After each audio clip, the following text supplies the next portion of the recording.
Y bueno, justamente para tratar de entender toda esta situación, me enlazo en este momento con Eduardo Torreblanca Jax, periodista y analista financiero y económico. Mi querido Lalo, un gusto, como siempre, saludarte. Gracias por atendernos. Paco? Con mucho gusto, Paco, a tus órdenes. Oye, la cifra más alta de inflación en 27 meses, importante sin duda, ¿eh? Y lo que falta.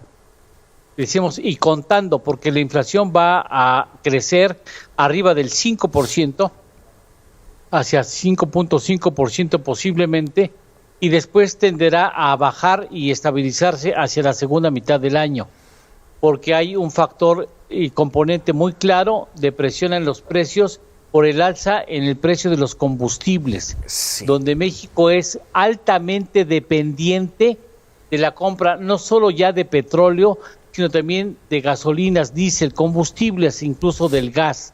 En ese sentido, sube internacionalmente el precio. Recuérdense, hace poco más de 15 días a un mes, el precio del petróleo se fue a $70 barril, recordarás, sí, esa alza importante, y derivado de eso, pues México tiene que comprar petróleo si quiere procesarlo y convertirlo en gasolina, o tiene que importar gasolinas, y no solamente los paga en dólares, sino los tiene que comprar al precio en que se establezca en el mercado internacional.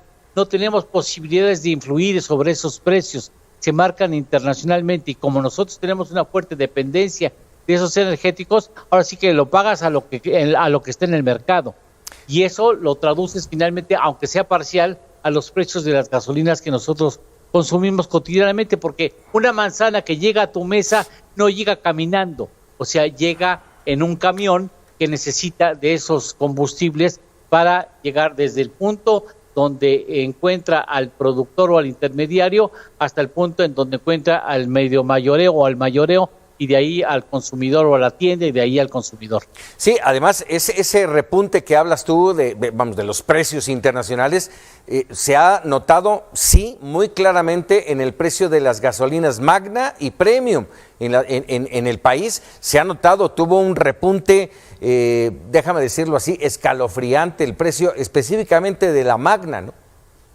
Déjame decirte, los datos que dio a conocer el INEGI habla de que el componente energético creció en términos anuales 14.55%, 14.55%. Y los energéticos más las tarifas del gobierno crecieron en un año, al mes de marzo, 10.73%. Ahí te deja muy claro cuál es el componente que tuvo mayor peso en la composición a la alza de la inflación al consumidor. Ahora te doy otra mala. La inflación al productor cierra en 6.28%. Esto encierra, anticipa vísperas de que habrá una presión inflacionaria que se traduzca finalmente al consumidor final. Por eso te digo que es difícil que en el corto plazo la inflación atempere, se comience a bajar. Va a tender a subir por encima del 5%, quizás llegue al 5.5%, depende de factores externos fundamentalmente, y después tenderá a bajar en la segunda mitad del año. Déjame darte un dato. Hasta el cierre del 2018, en 6 años, México invirtió más en compra de gasolina que lo que hoy es el componente de deuda externa de Petróleos Mexicanos. Es decir, México tuvo que invertir más de 110,000 millones de dólares en la compra de combustibles, en la importación de combustibles.